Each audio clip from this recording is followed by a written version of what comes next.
भाई ये देखो आईफोन 16 प्रो मैक्स खरीदे तो अभी सूरज 1 भाई टीवी ने फोन ले लिया भाई, अभी दिखाते हैं आईफोन 16 प्रो मैक्स।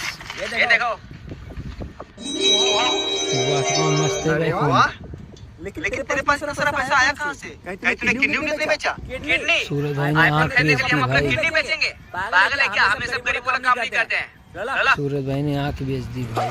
सूरज भाई के लिए चैनल सब्सक्राइब, वीडियो को लाइक कर देना प्लीज।